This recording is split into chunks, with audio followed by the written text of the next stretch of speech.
So we're about to head out on a 4x4 track into the parts of the Flinders that you can see from this property, which is the Rawnsley Park property. Now, before you do that, you've got to go into the office that's behind me and get yourself a permit, which costs $50 per vehicle. And along with that permit comes a key. So that key opens up various gates along the route. Open them up and then lock them behind you.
Hey everyone, it's Duncan from overlandjournals.com.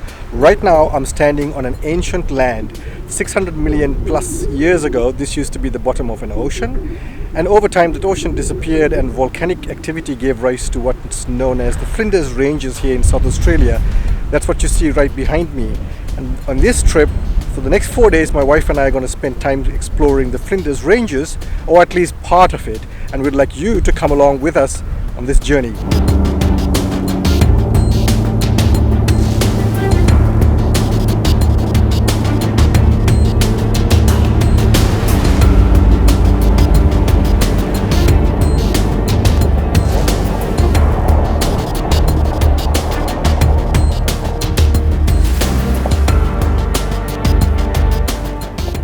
So here we are at Rawnsley Park. This is going to be our home for the next 4 days. It's one of the many pastoral stations that's opened up to tourism in the Flinders Ranges. So this will be base for us, and from here we'll discover as much of the Flinders as we possibly can over the next 4 days.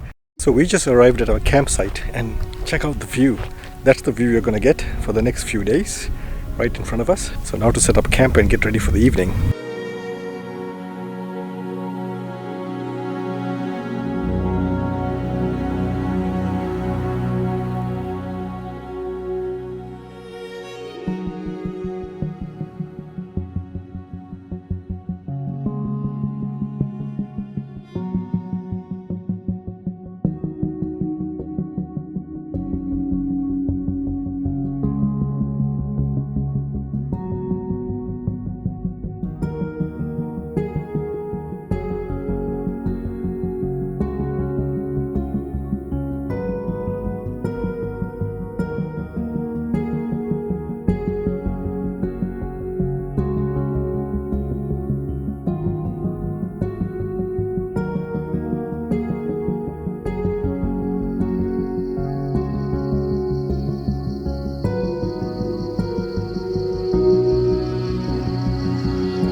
got up pretty early to get some pictures of the sunrise. The weather couldn't have been any more perfect. It was gorgeous last night, beautiful, perfect temperature. It wasn't too warm, it wasn't too cold, and we didn't even plan this, but it so happened that it's full moon last night, so it had gorgeous, beautiful light coming down. So the idea today is to have breakfast and then go and do one of these 4x4 trails, which is within the Rawnsley Park property. So I believe it's about a 60 or 70 kilometer loop, and there are certain stretches which can be done in a four-wheel drive as well as an all-wheel drive vehicle, and then there's another track or another loop which is purely just for four-wheel drives only, where you need low range. So the idea is to do that, but before that we need to have some breakfast.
So we're about to head out on a 4x4 track into the parts of the Flinders that you can see from this property, which is the Rawnsley Park property. Before you do that, you've got to go into the office that's behind me and get yourself a permit, which costs $50 per vehicle, and along with that permit comes a key. So that key opens up various gates along the route. Open them up and then lock them behind you.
Now this is very semi-arid country, very little rainfall, yet vegetation of this sort you do get.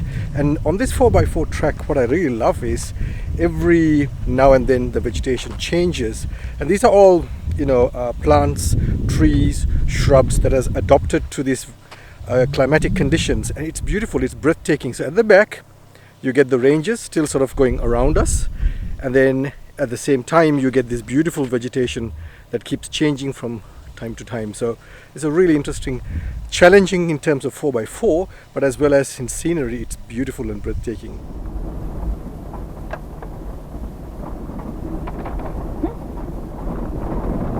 You can put a rock there.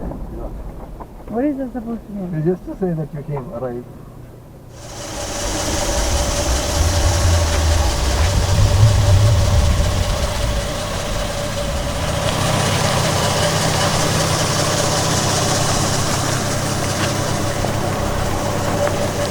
Now when you get to Rawnsley Park office to get the permit to get on this four-wheel drive track, they give you one of these, and this has got plenty of information about what to expect and what to see along the way on this track. And it's numbered, so basically what they do is, so there's your map, and then maps numbered right through, it's all numbered. And if you refer to the back of the pamphlet, it tells you the significance of each point. Now, so for example, right now where we are, right here, and I'll read it out to you. It's point number 10 on the map, and it says Jim Gelling Camp. Jim Gelling Camp, and that is where. And Jim Gelling was a scientist, and he and his team used to come here quite regularly, and he used to camp when he gets here. And what they would really do is search the edges of the Chance Range for various fossils. Now where we are right now, we are about the earth I'm standing on, the ground that I'm standing on is about 542 to 635 million years old, and it used to be once upon a time the bottom of a seabed or sea floor, and they still find fossils of jellyfish, sea slugs, sea stars, and worm-like organisms. So there you go. So it's really interesting, and if you're into that sort of thing, you need to take your time. They say you can do this trek in 3.5 hours. We've been on it now, and we are only halfway through, and it's taken us already 4 hours. That's because we love to stop and take in the sights and then refer back to this, do a bit of reading, and that's what makes it so much more interesting.